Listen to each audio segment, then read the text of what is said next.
जय जिनेंद्र एवरीवन। मैं सी सरस जैन। अगर किसी व्यापारी की एनुअल एग्रीगेट टर्नओवर 2 करोड़ से ऊपर है तो उसको GSTR 9 भरना मैंडेटरी हो जाता है।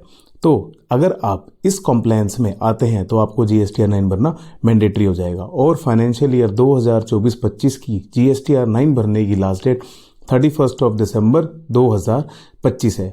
तो ये फाइल करने के लिए आपको कौन कौन से डॉक्यूमेंट्स, रिकॉन्सिलेशंस और किन किन चीज़ों की ज़रूरत पड़ेगी, आज मैं उसी के बारे में बताऊंगा। तो ये जानने के लिए मेरी वीडियो को एंड तक देखें। अगर मेरी वीडियो पसंद आए मेरी वीडियो को लाइक करें, शेयर करें और मेरे चैनल को सब्सक्राइब करें।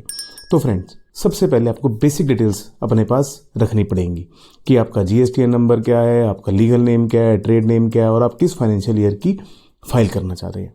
ठीक है। सेकंड पॉइंट में आपको ये चेक करना है, जो अब जब आप GSTR 9 खोलते हैं, मैंने वीडियो में भी सिखाया हुआ है, तो उसमें आपको ऑटो पूरे साल की ऑटो पॉपुलेट दिखाता है कि GSTR 1 पूरे साल में कितनी है, GSTR 3 भी कितनी है, और उसमें आप टेबल 8A भी डाउनलोड कर सकते हैं। और साथ ही साथ एक नई टेबल ऐड हुई है, टेबल नंबर 12, जिसमें आपको सारे HSN की समरी वो देगा पूरे साल की। तो पहले आप ये डॉक्यूमेंट्स अपने डाउनलोड कर लें और आप अपनी रिको से उन सभी को मैच करें। फिर आप चेक करें कि आपकी आउटपुट टैक्स लायबिलिटी क्या बनती है, आपकी बुक के हिसाब से, आपकी 1 के हिसाब से और आपकी 3B के हिसाब से।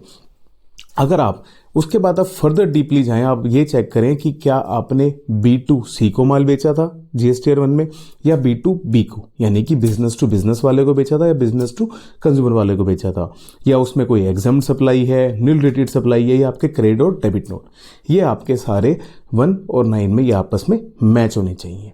उसके बाद आपको ये चेक करना है कि आपकी जो GSTR 3 में आपने जो डाटा भरा है वो आपकी 1 से मैच होना चाहिए। यानी कि GSTR 1 में क्या आता है, हमारा सेल रजिस्टर। तो आपको अपने पास सेल रजिस्टर से भी अपनी सारी सेल्स मैच करनी है। उसके बाद आपको अपना ITC कंपेयर करना है कि जो आपने ITC 3B में जो आपने क्लेम करा था, क्या वो 2B से मैच हो रहा है, और अगर 2B से मैच हो रहा है तो क्या टेबल 8A में वही डाटा आ रहा है या नहीं आ रहा है। क्योंकि जो 8A का डाटा आता है वो 2A से पकड़ता है, और 2A में कौन सा डाटा आता है, हो सकता है कि आपने लेट सपोज फाइनेंशियल ईयर 24-25 का कोई बिल रह गया था और वो पार्टी सप्लायर ने मई 2025 में उसको डाला, तो 2A में तो वो आपके 24-25 में चला जाएगा, बट 2B में वो आपकी मई 2025 में ही दिखाएगा। तो हो सकता है आपकी 2B और 2A डिफरेंस हो, तो आपको अपनी 2A और 2B दोनों मैच करना पड़ेगा, क्योंकि क्लेम तो हम 2B के हिसाब से करते हैं। तो अगर आपने कोई क्लेम नहीं करा होगा तो आप उसको अक्टूबर की रिटर्न तक फाइल क्लेम कर सकते हैं नेक्स्ट फाइनेंशियल ईयर में, क्योंकि तो आपको ये भी अपना रिकॉन्सिलेशन में चेक करना है।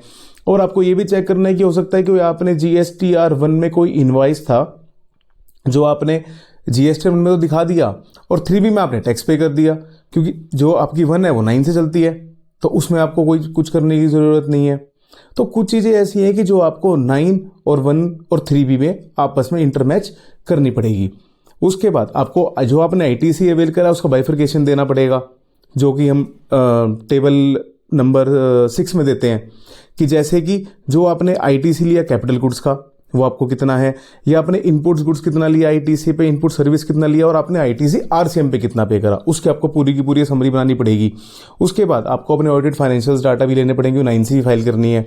और उसके बाद आपको रिकॉन्सिलेशन लेना पड़ेगा, कितना ITC अवेलेबल था और कितना आपने ITC अवेल करा है एज पर टेबल 8A, ये भी आपको चेक करना पड़ेगा। और आपको ये भी चेक करना है क्या कोई आपकी अनपेड लाइबिलिटीज तो पेंडिंग नहीं है, कि आपने कोई लाइबिलिटी पे ना करी हो। जैसे 1 में तो बिल चढ़ा दिया था 24-25 में, पर 3B में डालना भूल गए तो अब तक टैक्स ही पे नहीं हुआ, तो आपको उसके ऊपर एप्लीकेबल टैक्स, इंटरेस्ट, कोई भी लेट फीस है, डिमांड है, रिफंड है, कोई अमेंडमेंट करेक्शन है, तो वो सब आपको रिको में बनाए। और कोई अगर टैक्स पे रह गया हो तो विद इंटरेस्ट उसको पे भी करें। उसके बाद आपको HSN वाइज समरी बनानी पड़ेगी, जो भी आपने आउटवर्ड सप्लाई करी है और जो भी इनवर्ड सप्लाई आई है आपके पास, जो आप टेबल 8-12 से भी वैसे डाउनलोड हो जाएगी आउटवर्ड की, और आपको पूरी की पूरी एक समरी मेंटेन इसमें करनी पड़ेगी। और अगर आपको लगता है कोई भी हमारा GSTR 9 में कोई भी डिफरेंस बनता है तो वो फाइल GSTR भरने से पहले अपना DRC 03 से अपना चालान भी पे कर दें, और जब आप चालान पे कर देंगे तो उसकी कॉपी अपने पास संभाल के रखें। और जब भी इन फ्यूचर अगर कोई डिपार्टमेंट से नोटिस आता है तो आप DRC 03 का चालान वहाँ पे प्रूफ में रख सकते हैं। तो फ्रेंड्स, अगर आपको मेरी वीडियो पसंद आई हो तो उसको वीडियो को लाइक करें। Thank you so much.